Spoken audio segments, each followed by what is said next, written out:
হিংসুটি সুকুমার রায়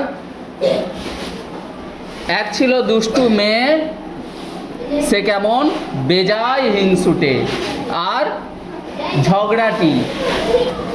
তার নাম বলতে গেলেই তো মুশকিল, কারণ ওই নামে শান্ত লক্ষ্মী পাঠিকা যদি কেউ থাকে তারা তো আমার উপর চটে যাবে, লেখক সুকুমার রায়ের উপর চটে যাবে, বলবে আর আমার নাম হিংসুটি লিখেছেন।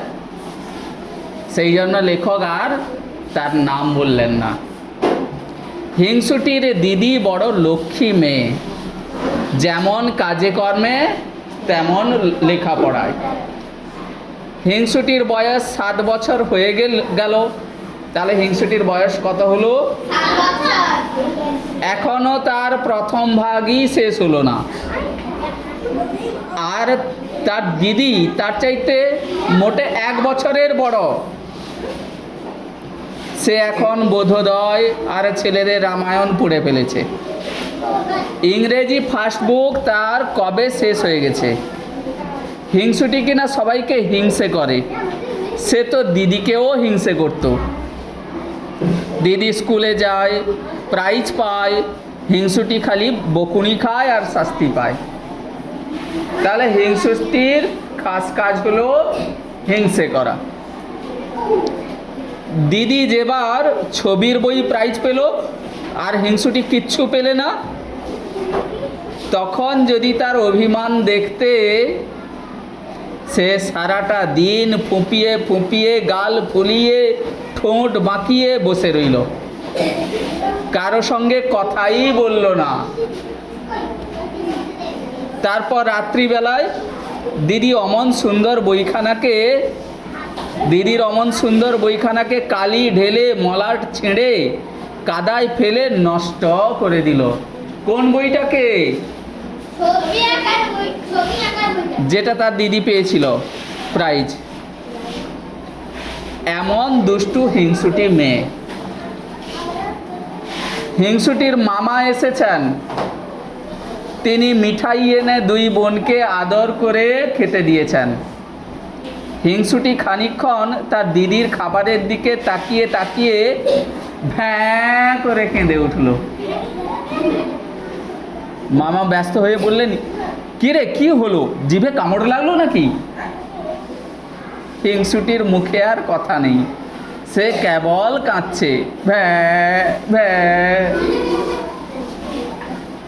তখন তার মা তাকে ধমক দিয়ে বললেন, কি হয়েছে বল না। তখন হিংসুটি কাঁদতে কাঁদতে বলল, দিদির ওই রসমুন্ডিটা আমার চাইতে অনেক বড়, দিদির এই রসমুন্ডিটা আমার চাইতেও বড়। কি খাচ্ছিল তারা?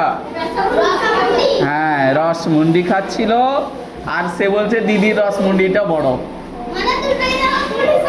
তাই শুনে দিদি তাড়াতাড়ি নিজের রসমুন্ডিটা তাকে দিয়ে দিল, বললো আচ্ছা নে নে নে, তো আমারটা নে। অথচ হিংসুটি নিজে যা খাবার পেয়েছিল তার অর্ধেক সে খেতে পারলো না, নষ্ট করে ফেলে দিল। দিদির জন্মদিনে দিদির জন্য নতুন জামা নতুন কাপড় এলে হিংসুটি তাই নিয়ে চেঁচিয়ে বাড়ি মাথায় করে তোলে, কারণ সে তো হিংসুটি, হিংসেই করে শুধু।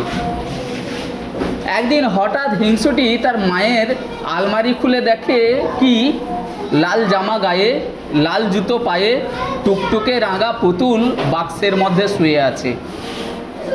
হিংসুটি বলল, দেখেছো দিদি কি দুষ্টু, নিশ্চয়ই মামার কাছ থেকে পুতুল আদায় করেছে, আবার আমায় না দেখিয়ে মায়ের কাছে লুকিয়ে রাখা হয়েছে। হবে তার। সে ভেবেছে সেই পুতুলটা তার মামা এনেছে আর তাকে না দেখিয়ে মায়ের কাছে লুকিয়ে রেখেছে। কে ভেবেছে? কে ভেবেছে? তখন তার ভয়ানক রাগ হলো। সে ভাবলো, আমি তো ছোট বোন, আমারই তো পুতুল পাওয়ার কথা ছিল, আমারই তো পুতুল পাওয়া উচিত, দিদি কেন মিছি পুতুল পাবে? এই ভেবে সে পুতুলটাকে উঠিয়ে নিল। কি সুন্দর পুতুল, এমন মিটমিটে চোখ আর ফুটফুটে মুখ, যেমন কচি কচি হাত পা আর টুকটুকে জামা কাপড়, যত সব ভালো ভালো জিনিস সব কি না দিদি পাবে? হিংসুটির চোখ ফেটে জল বেরিয়ে এলো। সে রেগে পুতুলটাকে আছড়িয়ে মাটিতে ফেলে দিল। তাতেও তার রাগ গেল না। সে একটা ডান্ডা নিয়ে ধাই ধাই করে পুতুলটাকে মারতে লাগলো। মারতে মারতে তার নাক মুখ হাত পা ভেঙে, তার জামা কাপড় ছিঁড়ে, তাকে আবার বাক্সের মধ্যে ঠেসে সে রাগে গড়গড় করতে করতে চলে গেল। বিকেলবেলা মামা এসে তাকে ডাকতে লাগলেন আর বললেন, তোর জন্য কি এনেছি দেখিসনি? শুনে হিংসুটি দৌড়ে এলো। কই মামা, কি এনেছো, দাও না। মামা বললেন, মার কাছে দেখ গিয়ে এমন সুন্দর পুতুল এনেছি। হিংসুটি উৎসাহে নাচতে নাচতে নাচতে লাগলো। মাকে বলল, কোথায় রেখেছো মা? মা বললেন, আলমারিতে আছে। শুনে ভয়ে ভয়ে হিংসুটির বুকের মধ্যে ধড়াস ধড়াস করে উঠল। সে কাঁদো কাঁদো গলায় বলল, সেটার কি লাল জামা আর লাল জুতো পরানো, মাথায় কালো কালো কোঁকড়ানো চুল ছিল? মা বললেন, হ্যাঁ, তুই দেখেছিস নাকি? হিংসুটির মুখে আর কথা নেই। কেন রে?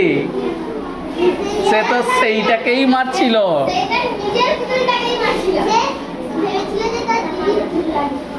সে খানিকক্ষণ ফেল ফেল করে তাকিয়ে তারপরে একেবারে ভ্যাঁ করে কেঁদে যে দৌড়ে সেখান থেকে পালিয়ে গেল।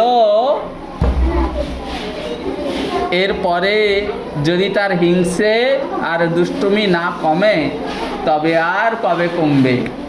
কি অবস্থা হলো রে!